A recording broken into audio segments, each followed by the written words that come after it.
कहा जाता है कि सभी को अपने सदगुरु के प्रति बहुत श्रद्धा भावना रखकर हर दिन आंखें बंद करके अपने गुरु का पूजन करना चाहिए। गुरु का चित्र जहाँ लगाएं उन्हीं के सामने खड़ाऊ स्थापित कर लें। हो सके तो चांदी का गोल घेरा बनाकर उसी में चांदी की खड़ाऊ लगाकर चिपका कर रख दें। सामने चित्र हो, उन पर फूल चढ़ाएं, वहीं पर आप तिलक लगाकर फिर माथे पर तिलक लगाएं।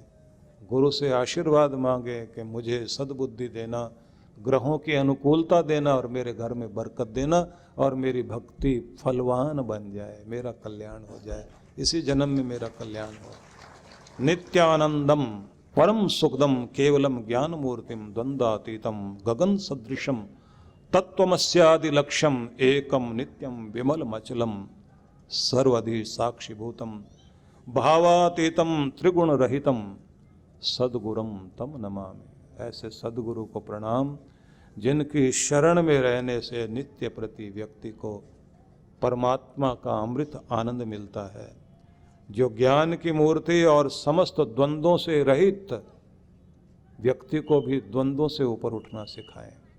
मतलब सुख दुख मान अपमान इन सब के बीच संतुलन बनाना सिखाएं।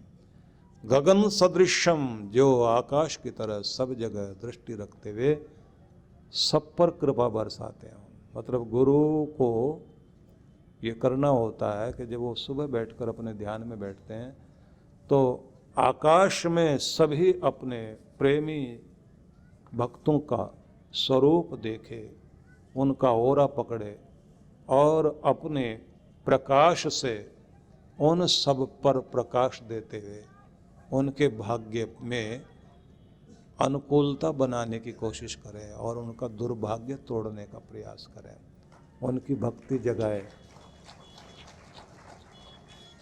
इसलिए कहा एकम नित्यम विमलम अचलम, वही एकमात्र नित्य पवित्र जो नहीं बदलता, लेकिन सर्वाधि साक्षीभूतम। सर्वधि साक्षीभूतम मतलब वह साक्षी होकर सब कुछ देख रहा है। गुरु पक्ष विपक्ष में नहीं पड़ रहा। भावातीतम त्रिगुण रहितम, भावातीत भावनाओं से ऊपर उठा हुआ और प्रकृति के तीनों गुणों से रहित होकर जो सबके कल्याण की कामना करता है, ऐसे सद्गुरु को प्रणाम करते हुए हर दिन माथा झुकाना चाहिए। जितना जितना श्रद्धा से सिर झुकाओगे, गुरु की शरण जाओगे, निश्चित रूप से कल्याण होता है।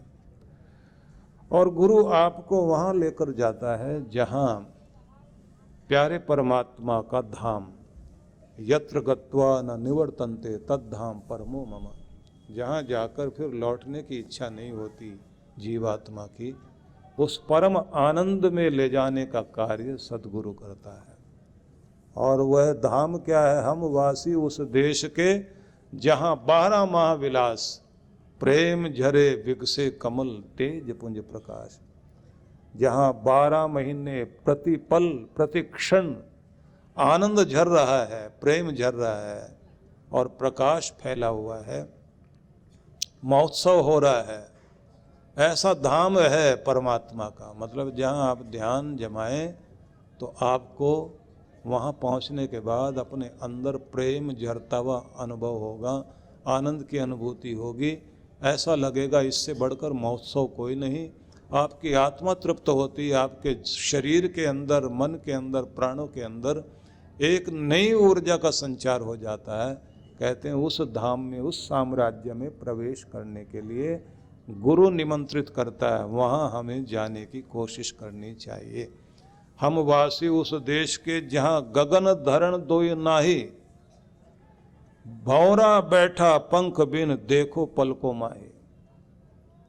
मतलब क्या कह रहे हैं ये कि हम वहाँ के रहने वाले, उस देश से आए और उसी देश में हमें जाना चाहिए जहाँ न धरती है न आकाश है। मतलब आकार प्रकार की दुनिया नहीं है वहाँ। भौरा बैठा पंख बिन, भौरा बिना पंखों वाला, देखो पलको माई, आंखों में बैठा हुआ। मतलब ये समझाना चाहते हैं कि भंवरा है मन, भंवरा कहीं भी स्थिर होकर नहीं बैठता,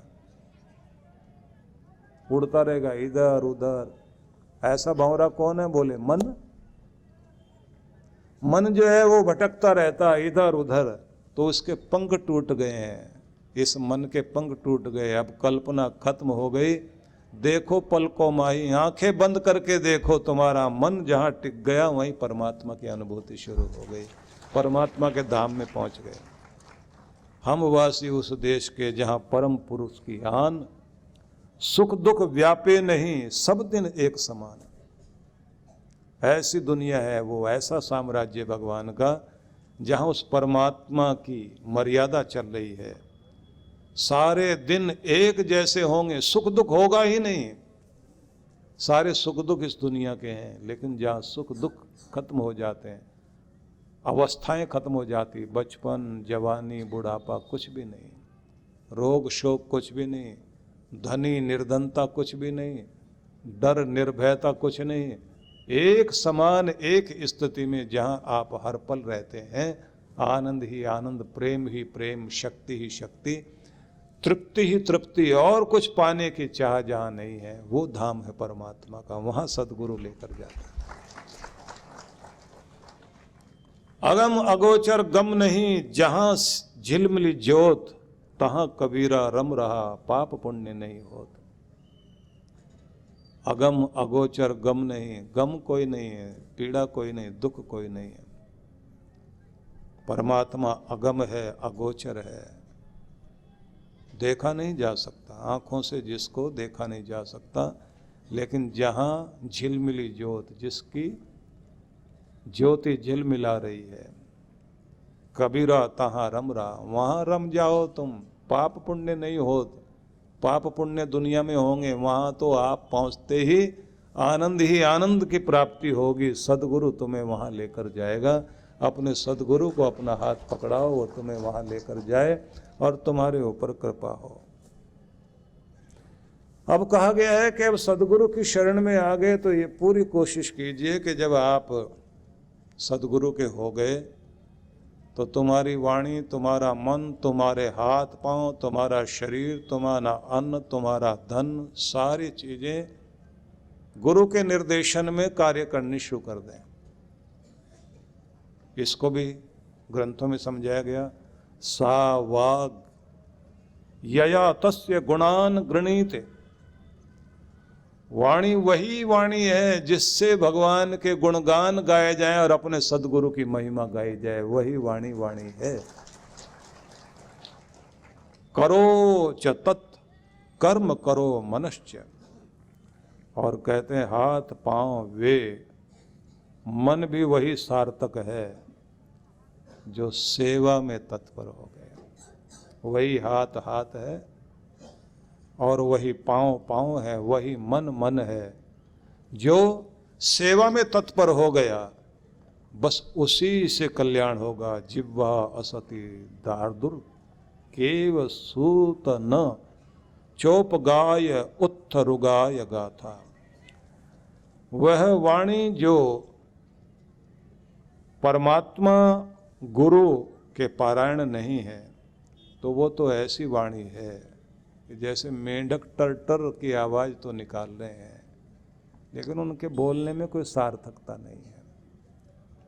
जिनके बोलने से परमात्मा की सुगंध आए और उसकी अनुभूति हो, वो बोलना है। और वही हाथ पांव महत्वपूर्ण है। जिनके द्वारा किया गया कर्म उनके जीवन में भी सुख लाए, शांति लाए और दूसरों का भी भला करे। ऐसा करने की जब आपके अंदर योग्यता आ जाए तो मानना चाहिए कि आपके ऊपर गुरु कृपा हो गई और आप परमात्मा के लाडले प्यारे बंदे हो गए। तो ऐसी शास्त्रों में महिमा गाई गई है। और ये जैसे गोस्वामी तुलसीदास जी ने कहा है कि गुरु की क्या महिमा और क्या परमात्मा की महिमा गाओगे, तुम जो भी कुछ बोलोगे, जैसे भी बोलोगे, रुकना पड़ेगा। इदम इत्थम कही जाय न सोई, तदपि कहे बिनु रहा न कोई। कोई भी आदमी वो ऐसा है या ऐसा है, ऐसा कुछ भी परमात्मा के बारे में कहा नहीं जा सकता। लेकिन फिर भी जब तुम उसके भक्त हो गए हो तो भी कुछ न कुछ बोलोगे जरूर, मेरा भगवान ऐसा, मेरा सतगुरु ऐसा, कुछ न कुछ गुणगान गाओगे। लेकिन फिर भी पूरा तो कोई भी महिमा अपने गुरु की और अपने भगवान की न कह पाया न कह पाएगा, क्योंकि वो तो अद्भुत अद्भुत शक्ति होते हैं। लेकिन गुणगान गाओ गुरु का भी भगवान का भी, क्योंकि वही है गुकारो अंधकार स्यात् रुकार तन निरोध कृत। दो शब्द हैं गुरु में, एक शब्द गु और रू, जो अंधेरे से प्रकाश की ओर लेकर जाए, उसी का नाम सदगुरु है। जो तुम्हारी निराशा को तोड़कर आशा जगा दे, तुम्हारे गिरने को जो संभाल दे, तुम्हारी जिंदगी को जो धन्य कर दे, उसी का नाम सदगुरु है। तो जब आप सदगुरु की शरण में पहुंच गए तो बस ध्यान रख लीजिए, वहाँ से आपकी जिंदगी में परिवर्तन शुरू हो गया। क्योंकि गुरु क्या कहते हैं कि जिंदगी जब रुलाने लगे तो इतना मुस्कुराओ कि दर्द भी शर्माने लगे।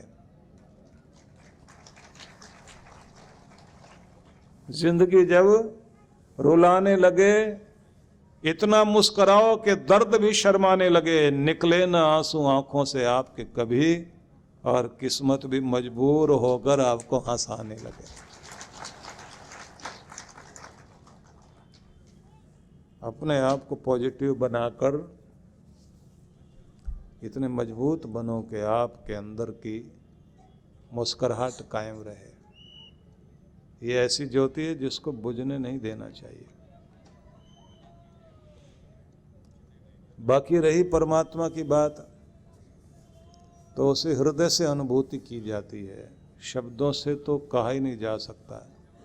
मैं कहा करता हूँ ना, सूफियों का एक वचन है कि क्या कहूँ कैसा है, क्या खूबी है मेरे महबूब की, क्या है वो कैसा है। दिल में तो आता है, समझ में नहीं आता। वो दिल से ही समझा जा सकता है, अक्ल लगाओगे तो पकड़ में आएगा ही नहीं। इसलिए प्यार करते हुए उसकी शरण में पहुंचकर देखिए क्या कमाल जिंदगी में होगा। तीन चीजें अपनानी है, एक है अर्पण, एक है तर्पण और एक है समर्पण। समर्पण ईश्वर के प्रति है। ईश्वर के प्रति आपको स्वयं को समर्पित, तुम्हारे हो गए तो हो गए, अब तुमसे कीमती दुनिया में कुछ भी नहीं है भगवान। जो वक्त तुम्हारा है वो तुम्हें ही देंगे, उस वक्त में फिर और किसी को महत्व देंगे ही नहीं। भगवान की भक्ति का समय हो जाए, हजार काम छोड़कर भी वहाँ जाकर बैठ जाइए, तो पता लगता है कि आप समर्पण कर रहे हैं, समर्पित हो गए। और तर्पण होता है माता पिता के प्रति, उनको तर्पण करना पड़ता है, उनके लिए जिनके लिए त्याग किया जाता है, सैक्रिफाइस किया जाता है। 10 काम छोड़ के अपने माँ बाप को प्रसन्न करने के लिए समय निकालें। माता पिता के प्रति तर्पण भाव रहना बहुत महत्वपूर्ण बात होती है। किस्मत वाले लोग होते हैं जो अपने माता पिता के लिए त्याग करके और उनको प्रसन्न करके उनके आशीष लेते हैं। और तीसरी चीज होती है अर्पण, जो आपको समाज के लिए अक्ल लगाकर ऐसे काम करें जिसके द्वारा समाज का भला हो, तो उसको कहते हैं समाज के लिए अर्पण करना, ऑफर करना कोई चीज। तो अपने यहाँ एक परंपरा थी, कहते थे कि हर आदमी को एक तो भगवान को अपना पार्टनर बनाना चाहिए, भगवान को, गुरु को अपनी कमाई का कुछ हिस्सा सेवा के लिए अर्पित होगा। गुरु जैसे निर्देशन दे उसके अनुरूप। गुरु बिन माला फेरता, गुरु बिन करता दान, कहे कबीर निष्फल गए बोले ही वेद पुराण। गुरु के निर्देशन के अनुसार माला, ध्यान, पूजन और दान, सेवा भी गुरु की विधि अनुसार की जाए तो फिर वो सफल होती है।